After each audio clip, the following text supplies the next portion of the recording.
Between midnight and 10 a.m., your risk of stroke suddenly spikes.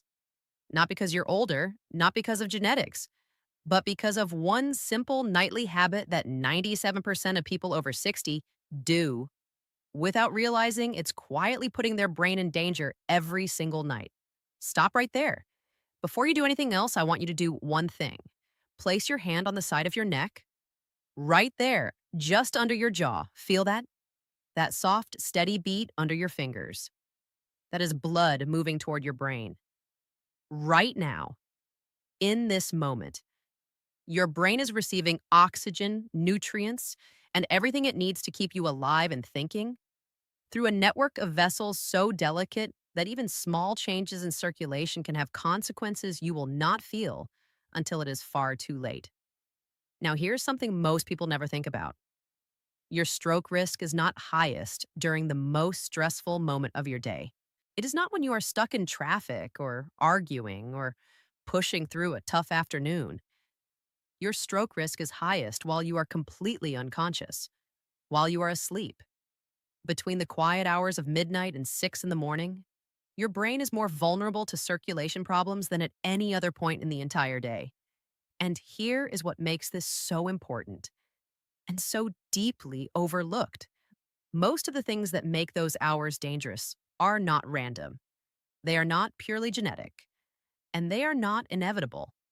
Many of them trace back to specific habits, things people do or do not do in the hours before they close their eyes. One habit in particular stands above the rest. It is something millions of adults do every single evening. Most people have no idea it affects their brain overnight. And when it is corrected, the changes people notice can be significant. We are going to get to that today. But first, I want you to understand something about what is actually happening inside your body while you sleep. Because once you see it clearly, everything else in this video will make a lot more sense. I am Dr. Megan Foster. I have spent more than 20 years working directly with adults managing stroke risk, circulation disorders, and vascular brain health. And in that time, I have noticed a pattern that troubles me. The patients who struggle most are rarely the ones ignoring obvious warning signs. They are the ones doing everything they think is right and still not protecting themselves during the hours that matter most. Because the conversation around stroke prevention almost never includes sleep. We talk about diet, we talk about blood pressure medication, we talk about exercise, and those things matter absolutely. But what happens to your brain between 10 at night and 6 in the morning? Almost no one talks about that. Not in waiting rooms, not in routine checkups, not in most of the health content people consume. And that gap is costing people their health, in some cases, their lives. So today, that is what we are fixing. I want you to think back for a moment. Think back 10, 15, maybe 20 years. When you were younger, sleep probably felt simple. You were tired. You went to bed. You woke up. And your mind felt reasonably clear, but somewhere along the way, something started shifting. Maybe you noticed you were waking up more during the night, or that mornings felt heavier, foggy in a way that coffee could not quite cut through. Maybe you started getting mild headaches in the early hours before you even got out of bed, or that slight dizziness when you stood up too fast. Most people write these things off as normal aging, and I understand that. There is a lot that changes in the body as the decades pass, but here is what I want you to hear clearly. Many of these changes are not simply the brain aging. They are signs that the brain is not getting what it needs during the night. And when the brain does not get what it needs overnight, consistently, week after week, month after month, the consequences can escalate quietly, not all at once, not dramatically, but in ways that gradually add up. This is not about fear. This is about understanding. Because what you understand, you can change. Your brain is one of the most energy demanding organs in your entire body. It makes up roughly 2% of your body weight, but uses closer to 20% of your oxygen supply. Every minute of every hour, including every hour of the night, it needs constant, steady, reliable blood flow. During the day, the heart pumps actively. Blood moves with force through your vessels. The system is dynamic, responding to movement, stress, food, conversation, temperature. But at night, something different happens. The body intentionally slows things down. Blood pressure naturally drops, heart rate decreases, breathing changes, and the brain, rather than being a passenger in all of this, becomes completely dependent on the quality of that slower, quieter circulation. Think of it like this. Imagine a water pipe that supplies an important building. During the day, the water pressure is high. Things flow easily. Even if there is a little buildup inside the pipe, the pressure pushes through it. But at night, when the pressure drops, that same buildup suddenly becomes a problem. Flow slows, pressure fluctuates. And if the pipe walls have stiffened over time, the way blood vessels naturally can with age, the risk of a blockage increases. That is a simplified version of what is happening in your brain overnight. Here is something that often surprises people. Blood vessels are not just passive tubes. They are living structures. They expand and contract. They respond to signals from the nervous system, from hormones, from the chemistry of the blood moving through them. And over decades, the quality of that response changes. The inner lining of blood vessel called the endothelium is one of the most important protective surfaces in the human body.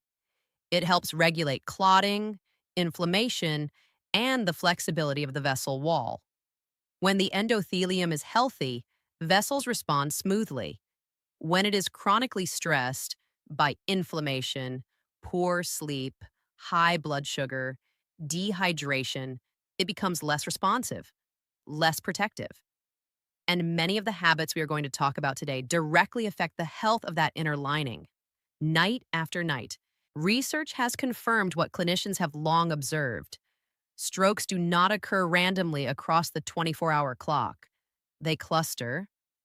A significant body of research, including long-term studies published in major cardiovascular journals, has found that stroke incidence rises sharply in the early morning hours.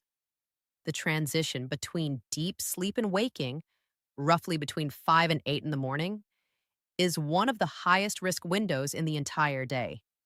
The reasons include shifts in blood pressure as the body prepares to wake, changes in how blood clots during that transition period, and the cumulative effects of whatever happened to circulation during the night. In other words, your overnight habits build toward that morning window. What you do at 10 at night shapes what happens at 5 in the morning. And that is exactly why what we are covering today matters so much. Before I get into the 7 habits, I want to mention one more thing about the brain that most people are not aware of. And it connects to everything that follows. The brain is not designed to simply idle during sleep. It is designed to actively work, to consolidate memory, to clear waste, to repair cellular damage, to regulate hormones, to process emotions. Sleep is not downtime for the brain. It is maintenance time, critical, irreplaceable maintenance. And for that maintenance to happen properly, the brain needs the right environment, the right temperature, the right chemistry, the right blood flow, the right oxygen levels. When any of those conditions are disrupted night after night, the maintenance does not get done, and the effects accumulate slowly in ways that often do not become obvious until years later. So let me walk you through 7 nighttime habits that quietly raise stroke risk after 60. Some of these are well documented in medical literature. Some are almost never discussed outside clinical settings. And the number one habit is something millions of people do every evening, thinking it is completely harmless. We will save the most important one for last. Stay with me until the end because that one carries the most practical, immediately actionable advice. Let me know in the comments how many hours of sleep you typically get each night. It is always interesting to see where people actually are with their sleep, not where they think they should be. Habit number 7, sleeping completely flat. This one surprises people.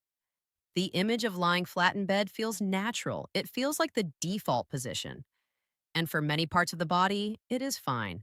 But for the brain, particularly in adults over 60, completely flat sleep can interfere with one of the brain's most critical nighttime processes. Here is what most people are never told. The brain has its own internal cleaning system. It is called the glymphatic system. During deep sleep, the spaces between brain cells expand, significantly, in fact, by as much as 60% compared to waking hours. And a flow of fluid moves through those spaces, washing out waste that accumulated during the day. Proteins, metabolic byproducts, and cellular debris all get cleared during this process. One of the proteins this system helps clear is called amyloid beta. You may have heard that name in the context of Alzheimer's research. When the glymphatic system does not function efficiently night after night, these proteins accumulate. This is not just a distant future risk. It is something that affects brain clarity, cognitive sharpness, and blood vessel health in the medium term. Research has found that the position you sleep in affects how efficiently the system works. Sleeping at a slight incline, with the upper body elevated by 4 to 6 inches, appears to support better fluid drainage and waste clearance compared to completely flat sleep. There's also the issue of pressure on the veins that drain blood from the brain. When lying completely flat, the jugular veins, which carry blood away from the brain, can experience increased pressure, particularly in adults whose vessel flexibility has decreased with age. This can subtly affect how efficiently blood drains from the brain overnight. Now, this does not mean you need anything complicated. A proper wedge pillow that supports both the upper back and the head, keeping the neck in a neutral position, is the practical tool here. One important caution: stacking regular pillows is not the same thing. When pillows are not shaped to support the neck, they often create a forward bend in the cervical spine. That bend can actually compress the carotid arteries, the main arteries supplying the front of the brain, reducing flow rather than supporting it. It looks like elevation but works against you mechanically. A proper wedge, consistent sleep position, and a pillow that keeps the neck straight. These small structural changes support the brain's overnight environment in ways most people never think about. Habit number 6: going to bed dehydrated. Let me ask you something direct. When do you stop drinking water each day? For many people, the answer is sometime in the late afternoon or early evening. Maybe because they want to avoid getting up for the bathroom at night. Maybe they simply forget. Maybe they do not feel thirsty because, and this is an important point, the thirst sensation becomes less reliable as we age. This is actually one of the more underappreciated physiological changes that occurs after 60. Young adults feel thirst accurately. Their bodies signal clearly when hydration is needed. But older adults often do not feel thirsty even when they are meaningfully dehydrated. The mechanism becomes blunted, which means you cannot rely on thirst alone to tell you whether you are adequately hydrated before bed. Here is why this matters for the brain overnight. Blood is mostly water. Around 90% of blood plasma is water. The thickness of your blood, what doctors call viscosity, is directly determined by how hydrated you are. When the body is dehydrated, blood becomes thicker and flows less easily. The heart works harder to push it, and for the smaller vessels deep in brain tissue, with vessels far thinner than a human hair, even mild thickening of the blood can reduce flow. Now layer on what happens during sleep. You are not drinking anything for 7 or 8 hours. Your body continues losing water through breathing alone. Roughly a cup of water lost per night just through exhalation. And if you were already mildly dehydrated at bedtime, that mild dehydration becomes moderate dehydration by early morning. This is the window, those early morning hours, when stroke risk is highest. And this is when blood viscosity peaks, if evening hydration was poor. There's another layer to this. Dehydration has been specifically linked in research to increased clotting risk. When blood thickens, platelets, the tiny cells involved in clot formation, cluster more easily. The conditions for a small clot forming in a vulnerable vessel become more favorable. And in a brain vessel that has already experienced some narrowing or stiffening with age, even a small clot can have serious consequences. The practical approach here is straightforward. Drink a full glass of water with dinner. Have another moderate amount around 7 or 8 in the evening, if your bedtime is 10 or 11. Avoid alcohol in the evening hours. Alcohol is a diuretic, meaning it causes the kidneys to excrete more water, leaving you more dehydrated, not less. And be aware that many common medications, including certain blood pressure drugs and antihistamines, also have mild dehydrating effects. Hydration before bed is not complicated, but it is one of those habits where the gap between what people do and what would actually serve them is surprisingly large. Habit number 5, taking blood pressure medication at the wrong time. This is one of the most rarely discussed habits on this list, and it matters specifically for the large percentage of adults over 60 who are on blood pressure medication. Here is the background you need. Blood pressure does not stay constant throughout the day. It follows a predictable rhythm called a circadian pattern. During active hours, it is higher, supporting physical and mental activity. As you wind down towards sleep, it naturally begins dropping. During deep sleep, it falls to its lowest point of the day. This drop is called the nocturnal dip. In a healthy cardiovascular system, blood pressure dips by roughly 10 to 20% during sleep. This dip is actually protective. It gives the heart and blood vessels a genuine period of lower stress. The problem arises when blood pressure medication amplifies this natural drop beyond what is safe for the brain. Many blood pressure medications have what is called a peak effect, the window of time when they are working most strongly. If someone takes their medication late in the evening and the medication's peak effect happens to coincide with the deepest part of the nocturnal dip, blood pressure can fall lower than intended. For the brain, there is a minimum level of blood pressure needed to maintain adequate blood flow, particularly to the deeper, smaller vessels in brain tissue. When pressure drops below that minimum during sleep, those vessels may not receive enough circulation. The brain is essentially underperfused during the very hours when it is trying to do its most important repair work. There's another pattern worth knowing about. Some people actually experience the opposite problem, called non-dipping, where blood pressure does not fall adequately during sleep. Research has found that non-dippers, people whose blood pressure stays elevated through the night rather than dropping normally, have higher rates of stroke and cardiovascular events. For some people, taking blood pressure medication in the evening is specifically recommended to address this pattern. This is why the conversation about medication timing is not one size fits all. The right timing depends on your specific medication, your individual blood pressure pattern, and what your overnight readings actually look like.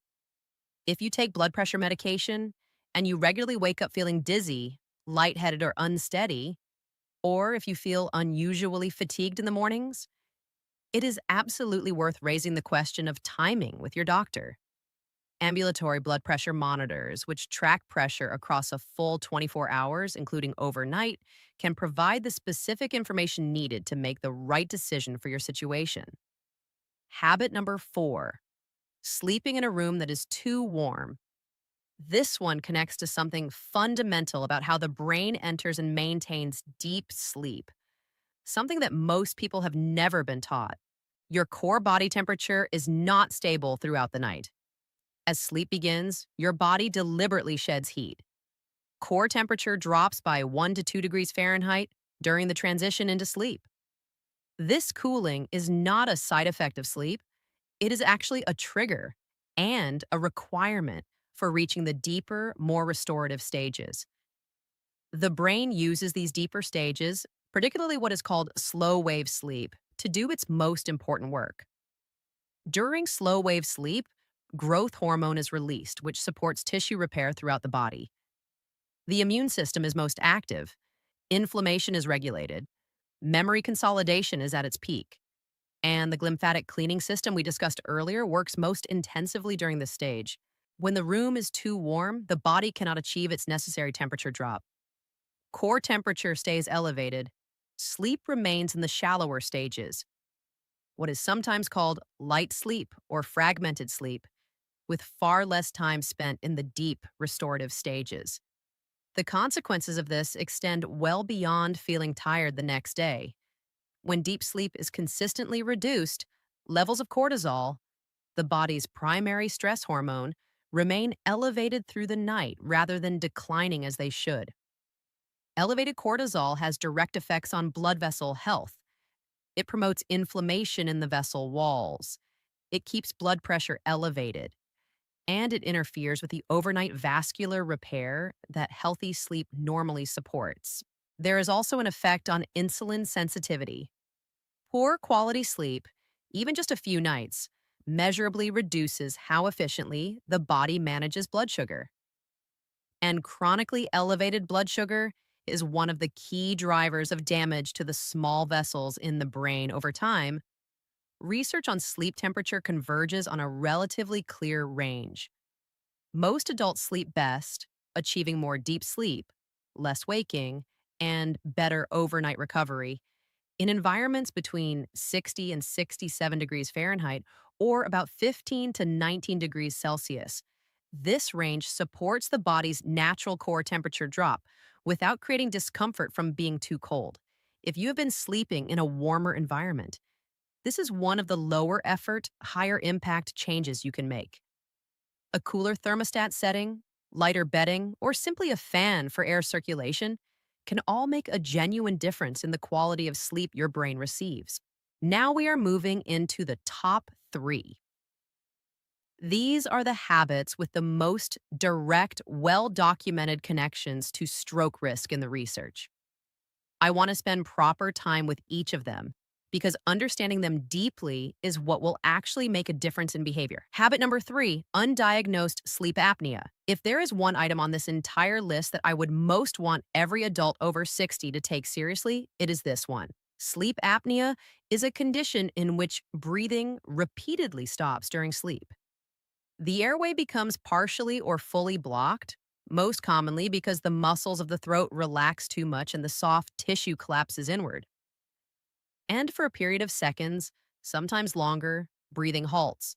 The brain detects the drop in oxygen and triggers a partial awakening, just enough to restore muscle tone and restart breathing. The person never becomes fully conscious. They often have no memory of it happening, and then it happens again and again. In moderate to severe cases, this can happen dozens or even hundreds of times per night. There's a second type of sleep apnea worth knowing about. Central sleep apnea, less common but important, occurs not because of airway blockage, but because the brain itself fails to send the proper signals to the breathing muscles. The mechanism is different, but the consequences for overnight oxygenation are similar. Here is what makes sleep apnea so dangerous for brain health specifically. Every pause in breathing drops blood oxygen levels. Oxygen depleted blood reaches the brain during those pauses. Repeatedly through an entire night, through hundreds of nights, the brain cycles through brief but real episodes of reduced oxygen. Over time, this creates a pattern of low-grade stress to brain cells and to the walls of blood vessels. Brain cells are among the most oxygen-sensitive cells in the body. They can tolerate only very brief interruptions in oxygen supply before they begin to suffer damage. Individual pauses in apnea may not be long enough to cause obvious injury, but the cumulative effect of years of nightly oxygen drops is measurable. Research has found structural changes in brain tissue in people with long-term untreated sleep apnea, including reduced volume in areas involved in memory and executive function. There's also the blood pressure effect. Each partial awakening from an apnea episode triggers a surge in blood pressure and heart rate. The nervous system briefly activates and then settles, and activates again throughout the night. Instead of the smooth, gradual blood pressure decline that healthy sleep produces, the cardiovascular system experiences repeated surges and drops. This pattern of pressure spikes is highly damaging to vessel walls over time, particularly to the smaller vessels in the brain. Research has found that people with untreated sleep apnea have substantially elevated rates of both stroke and heart attack compared to people without it. The association is robust and well replicated across many studies. The challenge is that sleep apnea is dramatically underdiagnosed, estimated to affect millions of adults who have never been tested. Because the events happen during sleep, people have no direct awareness of them. The daytime symptoms, fatigue, mental fog, poor concentration, morning headaches, are easy to attribute to stress, aging, or a busy life. Some people have a bed partner who notices snoring or gasping, but many adults live alone or have a partner who has adapted to the sounds. The condition goes unnoticed for years. If you regularly wake up unrefreshed despite spending adequate time in bed, if you feel genuinely tired through the day without a clear reason, if you have been told you snore, it's bye, especially loudly or irregularly, these are worth discussing with your doctor. Home sleep testing, which can now be done with a small device worn overnight, has made diagnosis far more accessible than it used to be. Treatment, most commonly using continuous positive airway pressure, a device that gently keeps the airway open during sleep, can genuinely transform both sleep quality and long term cardiovascular health. This is not a minor quality of life improvement. For people with significant apnea, it is one of the most powerful cardiovascular risk interventions available. There are also lifestyle factors that directly affect apnea severity that are worth knowing. Body weight is one of the strongest predictors. Excess tissue around the neck and throat reduces airway diameter and increases the likelihood of collapse during sleep. Even modest weight changes can meaningfully improve or worsen apnea severity. Sleep position also matters. Apnea events are consistently more frequent and more severe when sleeping on the back because gravity pulls the soft tissue of the throat inward. Side sleeping is often significantly better for people with mild to moderate apnea. Some people find that a simple positional change, staying off their back, reduces apnea events substantially, even without other intervention. Alcohol in the evening is another important factor. Alcohol relaxes the muscles of the throat, which is exactly the mechanism that causes apnea events. Even one or two drinks in the evening can worsen the frequency and severity of apnea in people who are susceptible. This is one of the reasons that alcohol, despite feeling like it promotes sleep, almost always reduces sleep quality rather than improving it. Habit number 2, chronic stress carried into sleep. This one is different from the others on this list because it is not just about what is happening in the bedroom. It is about what the mind and nervous system are carrying when they arrive there. We live in an era of relentless stimulation. News, notifications, screens, work messages that follow people home, financial pressures, family concerns, health worries, the weight of a full and complicated life. And when we lie down at night with all of that still running in the background of the mind, something measurable happens in the body that most people are unaware of. The stress response is not a switch. It does not turn off the moment you decide to sleep. It is a cascade of hormones, neural signals, and physiological changes that keeps the body in a state of readiness. Cortisol, adrenaline, elevated heart rate, higher blood pressure, increased inflammatory signaling in blood vessels. This cascade evolved for short bursts. A threat appears, the body responds, the threat passes, the system recovers. But in modern life, many people go to bed with that cascade still running. The threat has not passed. The mind is still processing, still rehearsing, still alert. When the nervous system goes to bed in this state, cortisol levels remain elevated during the early and middle parts of the night. Blood pressure does not drop as it should. Heart rate stays higher than it would in a genuinely relaxed state. And inflammatory markers in the blood, chemicals that signal vessel stress and damage, remain elevated when they should be quieting. Here is something that directly connects this to stroke risk. inflammation in blood vessels is not just a background issue. It actively promotes the process by which vessel walls become thicker, stiffer, and more prone to blockage over time.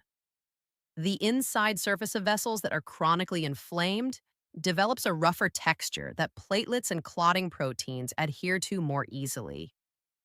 This is the mechanism behind many strokes, not a sudden, out of nowhere event, but a slow buildup on vessel walls that eventually becomes critical. Chronic bedtime stress accelerates this process. Beyond the hormonal effects, stress also directly disrupts sleep architecture.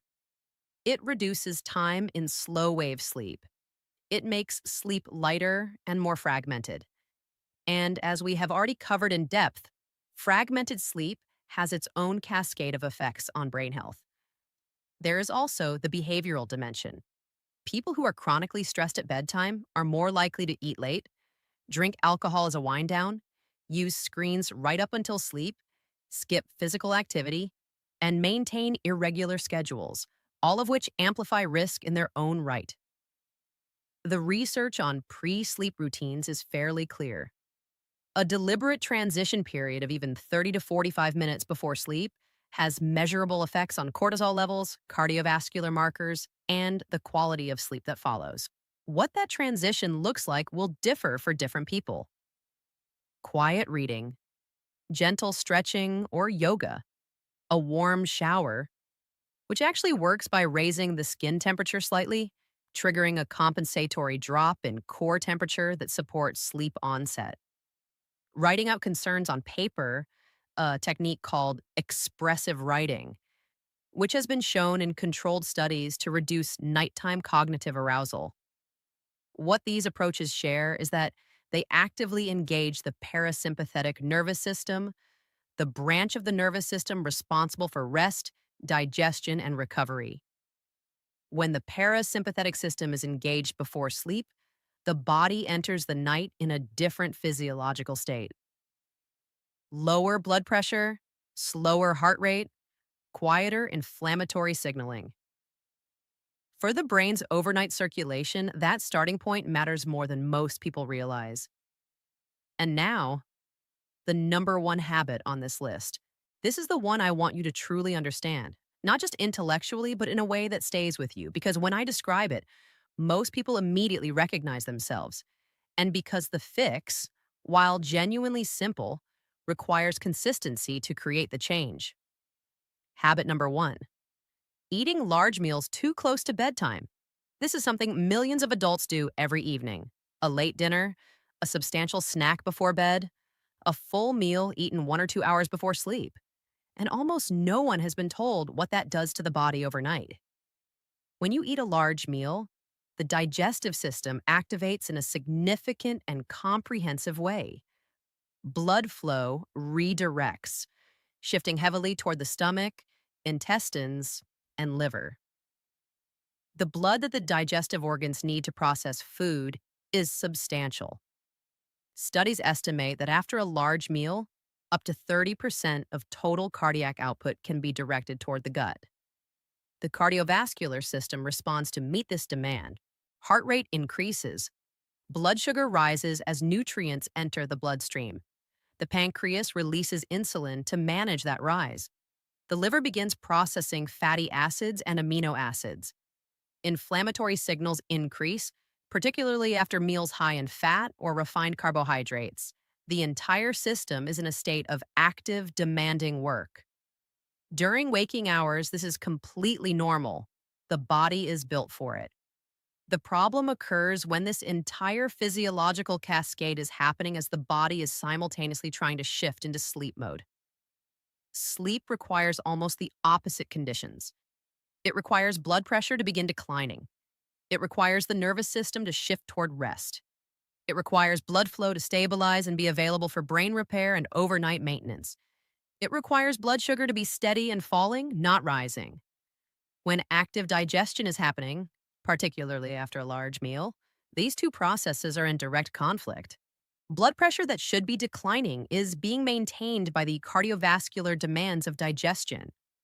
Blood sugar is fluctuating when it should be stable.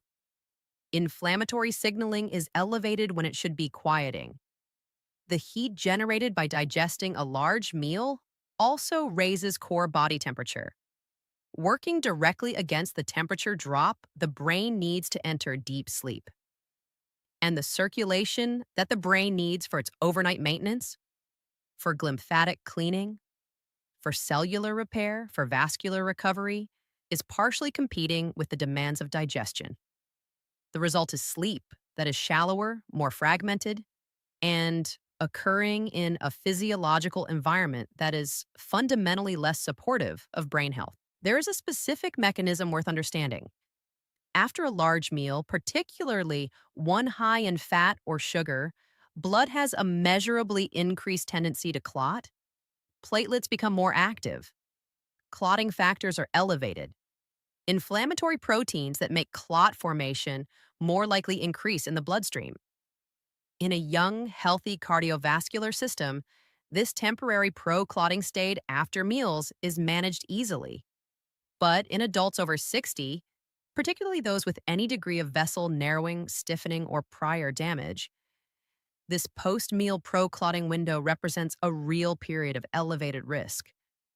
When that window overlaps with sleep, with lying down, with the natural slowing of circulation, with the reduction in movement that would otherwise help blood flow, the risk compounds.